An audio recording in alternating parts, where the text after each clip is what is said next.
Olá, queridos, que a graça e a paz de Deus e de Cristo mais uma vez esteja com você, com sua família, com todos os seus familiares. É uma alegria e um privilégio que o Senhor nos concede mais uma vez podermos meditar em sua palavra, dando sequência ao estudo das cartas e hoje falando sobre a carta aos Gálatas, onde nós vamos fazer alguma breve reflexão sobre o período histórico em que ela foi escrita, a mensagem contida nessa carta, as aplicações, quem sabe as implicações também para quem ela foi endereçada e também, quem sabe, para os nossos dias. Será que tem alguma coisa parecida no contexto atual em que nós vivemos? Quero começar fazendo uma leitura, inicialmente aqui, onde o apóstolo ele fala sobre o prefácio, a saudação. Ele diz assim no capítulo 1 da carta aos Gálatas, versículo 3 e 4: Graça a vós outros e paz da parte de Deus nosso Pai e do nosso Senhor Jesus Cristo, o qual se entregou a si mesmo pelos nossos pecados para nos desarraigar deste mundo perverso segundo a vontade de nosso Deus e Pai, a quem seja a glória pelos séculos dos séculos. Amém. Então ele inicialmente, em praticamente todas as cartas, ele faz essa introdução, essa saudação, graça e paz. Ele deseja a todos aqueles a que ele endereça a sua carta, da parte de Deus e de Cristo. Nós desejamos também a você que a graça e a paz de Deus e de Cristo esteja em sua vida, em sua família, seus projetos, e que seja cheio do Espírito Santo do Senhor. Essa carta ela foi escrita provavelmente no ano 57, quando Paulo estava em Corinto. Ele fundava a igreja, quando possível visitava, e em alguns momentos, estando já, quem sabe, trabalhando em outra comunidade, ele endereçava mensagens, tratando aí de assuntos, doutrinas, orientações, e nesse caso, uma apostasia que estava acontecendo. Os Gálatas haviam se afastado da fé. Na Galácia, Paulo passa algum tempo, ele, a partir da sua conversão, perseguição ali em Jerusalém, ele não consegue trabalhar, devido até mesmo líderes, companheiros de ministério com ele, passa a persegui-lo.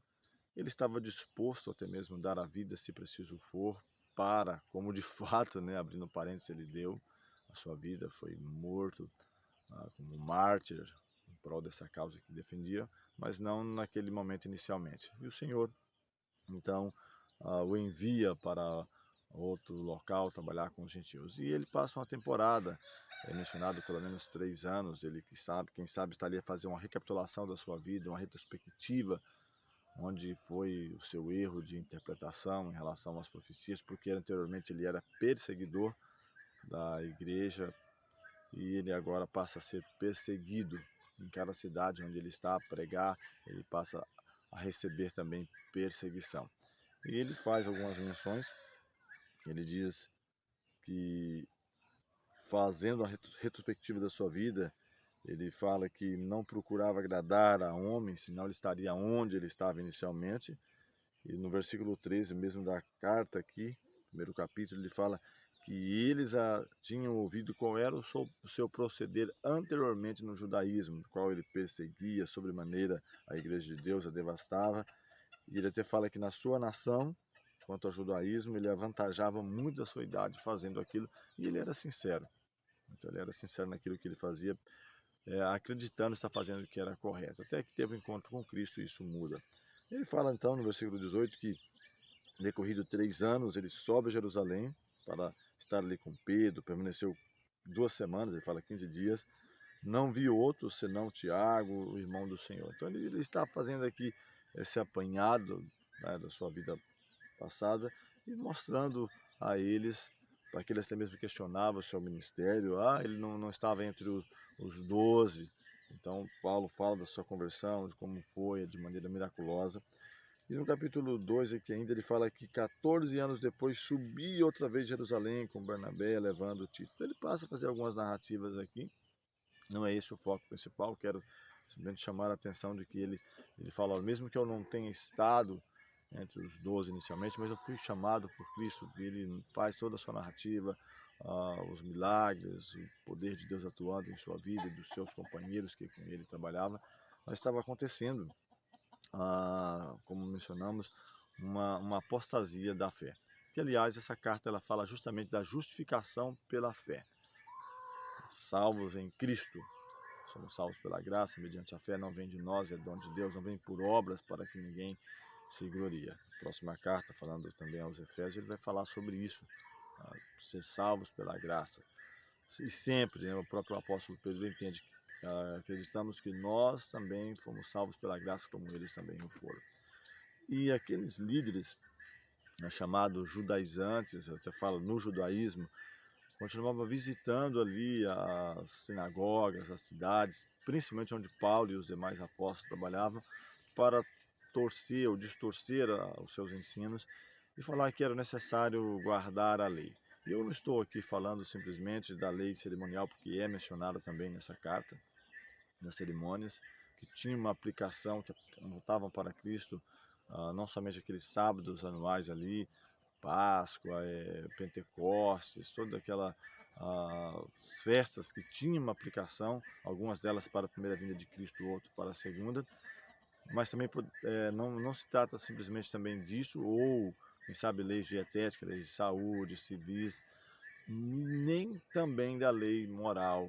E essa que está em vigência, sempre esteve em vigência, mesmo antes dela estar ali formalizada em tábuas de pedra, porque ela tem que ver com a nossa obrigação para com Deus e para com o nosso semelhante. Nem mesmo ela pode salvar a você e a mim. E Paulo estava sendo bem enfático nisso, que não é por observar os mandamentos, mas nós somos salvos pela fé em Cristo, naquilo que Cristo faz, naquilo que Cristo fez, naquilo que Cristo fará por mim e por você.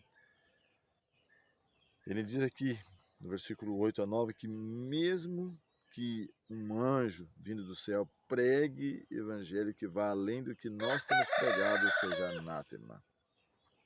Ele diz aqui, mesmo um anjo, então percebe que é muito sério o que estava acontecendo. Ele diz que mesmo que um anjo fale algo que vai além daquilo que temos pregado, aquilo que está escrito, seja amaldiçoado. Então é preciso estar atento a isso. Muitas vezes nós não filtramos aquilo que chega até nós.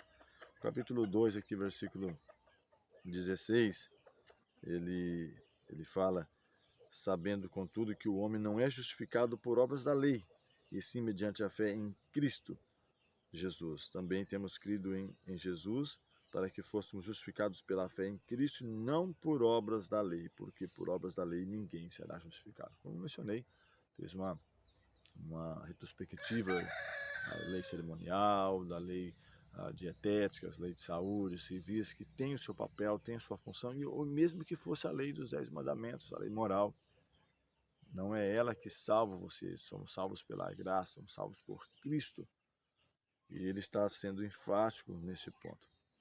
No capítulo 2 ainda, no versículo 20, ele diz, logo não sou eu quem vive, mas Cristo vive em mim, e o viver que vivo agora, na carne, vivo pela fé no Filho de Deus que me amou e a si mesmo se entregou por mim. Verso 21 ele fala ainda, não anulo a graça de Deus, pois se a justiça é mediante a lei, segue-se que Cristo morreu em vão.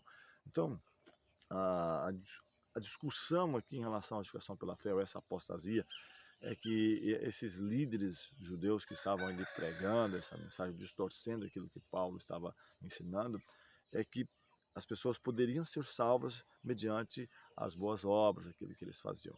Vamos pensar naquela mensagem que Cristo disse sobre o fariseu e o publicano. Os dois sobem o templo, o fariseu, ele falava consigo mesmo, Senhor, te dou graças, não sou como os demais, uns roubadores, adúlteros, eu jejuo 2 vezes por semana, dou o dízimo de tudo que tem e nem sou como esse publicano aí embaixo. Ele estava se medindo a si mesmo com outros por obras, mas o publicano diz que nem ousava erguer os olhos ao céu, mas batia no peito e dizia, Senhor, sê propício, tem misericórdia de mim, pecador. E aí Cristo diz, este desceu justificado e não aquele, porque aquele que a si mesmo justifica será humilhado e aquele que humilha será exaltado. Então, Paulo, ele estava mencionando que a salvação é mediante Cristo. Se nós temos boas obras, se guardamos os mandamentos ou qualquer outra coisa, não é por mérito nosso, não é isso que vai nos creditar ao céu. Isso é importante. Ou quem sabe trazendo aplicação para os nossos dias, quem sabe vestir-se adequadamente para estar em um templo, em uma reunião, adorando, cantando, pegar uma palavra de Deus, a Bíblia, e levar. Quem sabe nos vangloriarmos por vestirmos adequadamente, por ter uma vida moralmente, pelo menos exteriormente, falando, condizentes. Será que seria isso que nos garantiria o céu? Então o apóstolo está mencionando que essa discussão é por obras da lei ou é por Cristo? É aquilo que Cristo fez ou é aquilo que eu faço por mim mesmo, observando ritos, cerimônias? Essa era a discussão. Nós somos salvos pela fé em Cristo. Eu quero fechar aqui a nossa consideração, a carta aos Gálatas, lendo o que está no capítulo 5. Claro, você poderia e pode fazer isso, né? Esse estudo é só uma introduçãozinha breve sobre a carta, o ano que foi escrito, qual é o tema principal, que nesse caso, justificação pela fé.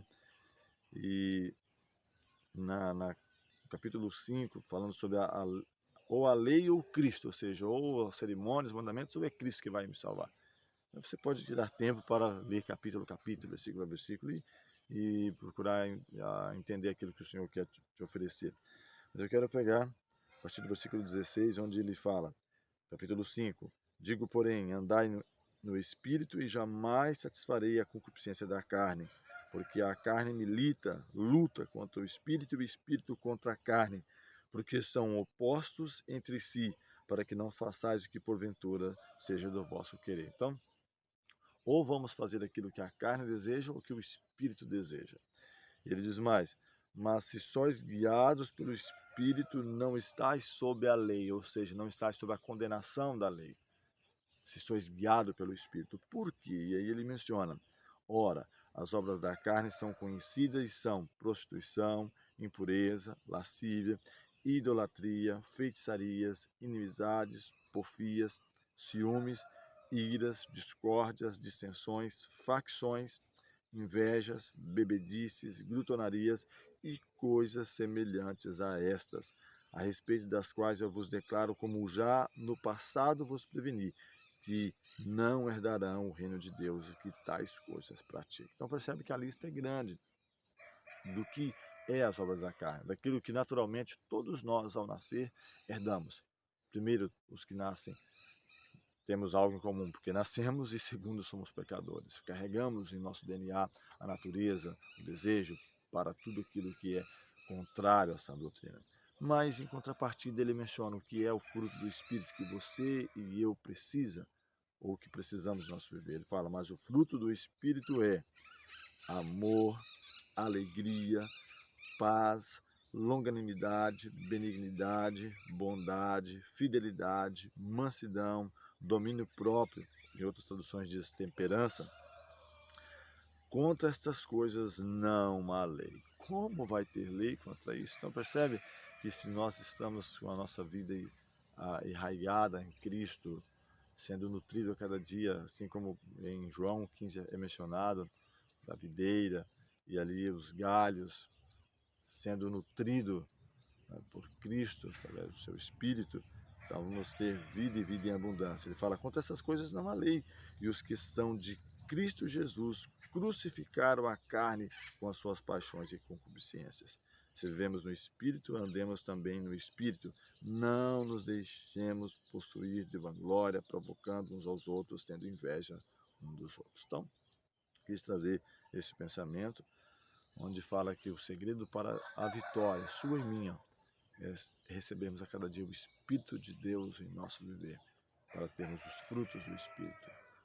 Igual ele menciona amor, paz, unidade, bondade, mansidão, domínio próprio. E contra essas coisas não há lei, não vai ter nada que vai poder acusar ou condenar você ou a mim. Que o Eterno abençoe ricamente. A nossa próxima carta, na sequência, vamos falar sobre a carta aos Efésios e procurar também entender o principal objetivo ao escrever a carta e qual a aplicação ou implicação que ela tem para a nossa vida e a relevância também para o nosso viver hoje. Que a graça de Deus te alcance mais uma vez nesse dia. Vamos agradecer ao Senhor. Eterno Deus, bondoso Pai, graças te damos pelo cuidado, a proteção, pelas vitórias concedidas até aqui, e rogamos a unção do Teu Espírito em nossa vida. Nos conceda o fruto do Espírito, para que a cada dia venhamos glorificar e honrar o Teu santo nome. Te agradecemos por tudo, em nome de Jesus.